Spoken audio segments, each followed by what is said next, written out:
I served as a cabinet secretary for Governor Deval Patrick. Remember him? Remember what it was like to have a governor with a backbone? No one has taught me more about progress than my parents. My mom is from Cleveland, Ohio, and during college, she went away on a foreign exchange program to Spain. 9 months later, she came back married to my 19-year-old Spanish father and pregnant with me. They didn't have a lot. My mom dropped out of college to take care of me. My dad didn't speak English and had never been to college. But he worked his way from laying bricks in a city sewer system to becoming a successful small businessman and a proud American citizen. My mom went back to college when I was in high school and became a public school teacher and a member of the teachers union. Together they put all 3 sons through college, and this month they will celebrate their 47th wedding anniversary.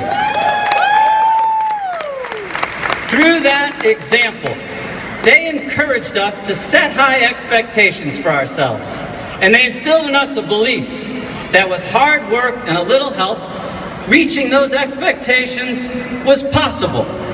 Now, those values aren't unique to me and my family, right? There are values, American values, and no one has reached higher, worked harder, and accomplished more together than the incredible people of Massachusetts. Think about it. We started the Revolutionary War. We were the first to establish a public school and a public park, the first to recognize one's right to marry whoever you love, the first to make universal health insurance coverage a reality, and the list goes on and on and on. This is who we are. We have always been a leader, but not now, not under Governor Baker. I've been frustrated by how little Governor Baker has accomplished, but I've been more frustrated by how little he has even tried. It's not good enough. We need a governor who's going to stand up and fight for the people of Massachusetts.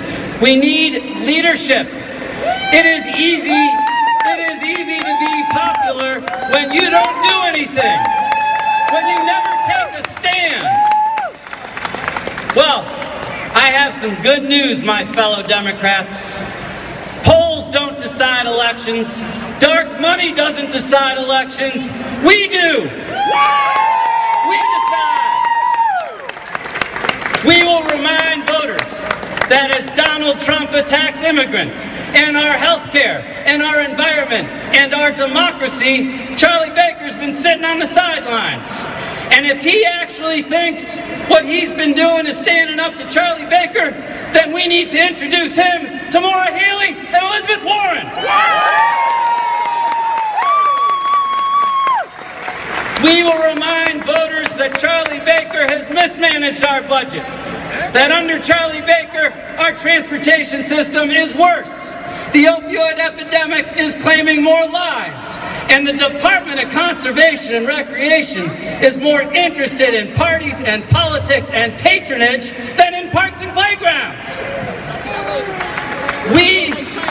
We will remind voters that Charlie Baker ordered state police to detain immigrants, opposed Syrian refugees resettling in Massachusetts, and stayed silent on transgender rights legislation until forced to sign it. It is not okay. It's not who we are, and it's not leadership.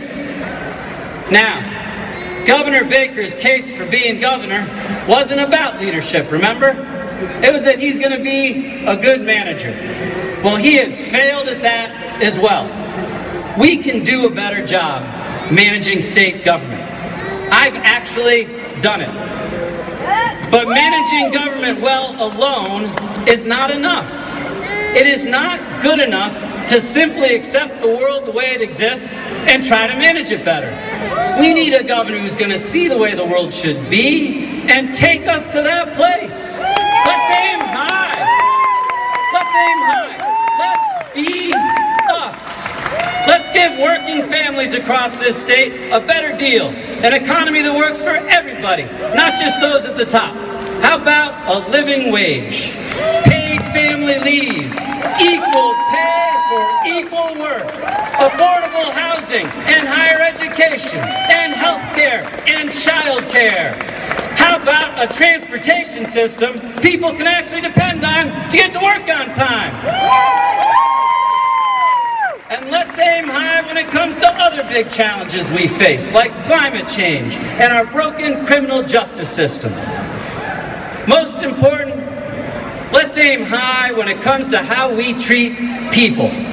We need a governor who respects everyone, who doesn't need coaching or pressure or second chances to get it right. And I want you to know that if I'm your governor, it won't matter what color you are, what your sexual orientation is, what you believe, whether you are from Boston or from Springfield, whether you're a Syrian refugee or transgender. I see you, I believe in you, and as your governor, I will work for you.